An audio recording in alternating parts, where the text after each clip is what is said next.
Hello and welcome. Today we're going to tackle academic writing. Now, I know what you might be thinking. Another chore, but let's reframe that. This isn't about chores, it's about learning a powerful skill, how to think clearly and make a point that people actually listen to. So let's dive right in. You know the feeling, right? We've all been there. That blinking cursor on a totally blank page, the deadline just creeping up on you. It can feel, well, pretty overwhelming.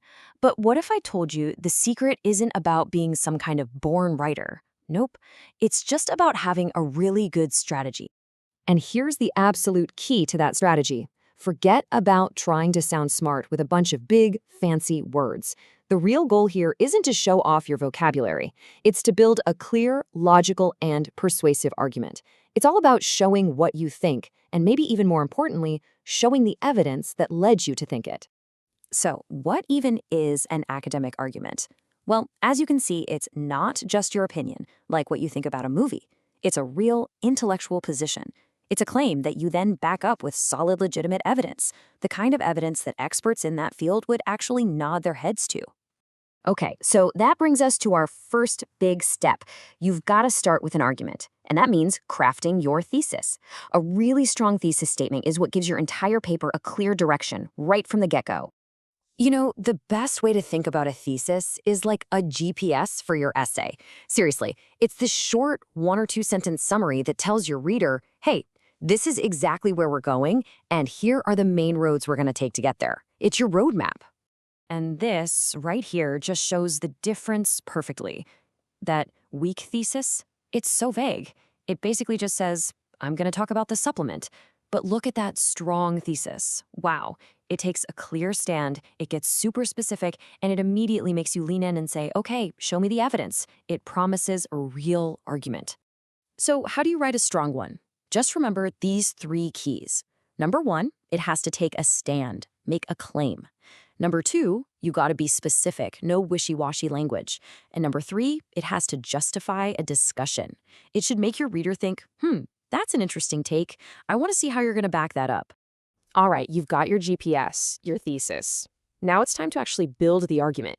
And we do that with solid paragraphs. These are the building blocks of your entire paper. And I've got a simple and honestly incredibly effective framework for you. It's called the PEEL method. P-E-E-L. It stands for point, evidence, or example, explain, and link. I'm telling you, this is a fantastic recipe for a perfect paragraph every single time. Let's walk through it together. First up is P for point. This is your topic sentence. It's a clear claim that the rest of the paragraph is going to defend.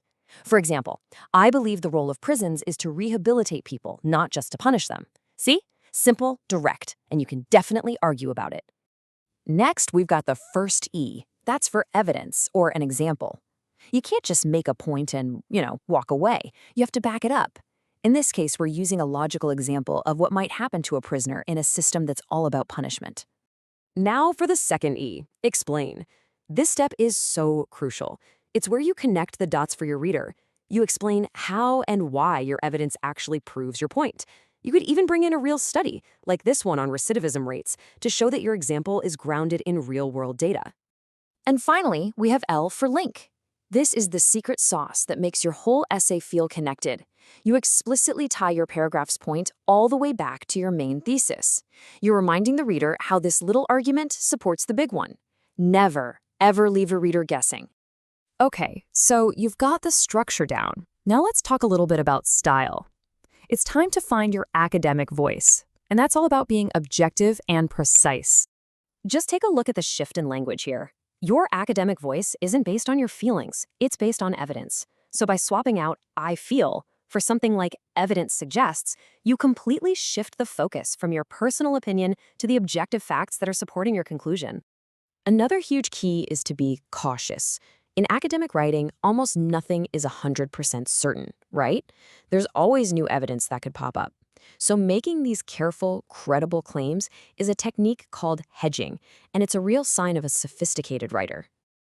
And this table shows you exactly how to do it. Just look at how those absolute all-or-nothing words like will or all get replaced with more nuanced terms like may or often. Now, this doesn't weaken your argument. Actually, it makes it more credible because it's so much harder to argue against. So, you've drafted your paper, you're feeling pretty good. But you're not done yet. It is time for the final, absolutely crucial stage, the edit. This is where you polish your work and give it real power. Now, don't try to fix everything all at once. That's a recipe for disaster. Break it down. First, do what's called a global edit. Read for the big picture stuff. Does your argument actually flow? Is your evidence strong enough? Then, do a second pass, the mechanics edit, where you're hunting down all those typos, grammar mistakes, and little punctuation errors. And you want my single best editing trick? The one that works like a charm every time? Read your paper out loud. I know I might feel a little silly talking to your computer screen, but trust me on this one. Your ears will catch all the weird phrasing and missing words that your eyes just completely gloss over. It's a game changer, for real. So there you have it. Academic writing, it's not some kind of magical talent you're born with.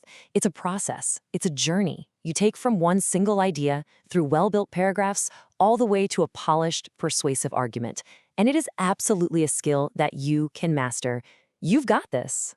I want to leave you with this fantastic quote from the brilliant writer Octavia E. Butler. Writing is a skill, and it's built through practice. Your first draft is probably not going to be perfect, and that's more than okay. The real key is to keep refining, keep building, and just keep going. Thanks for listening.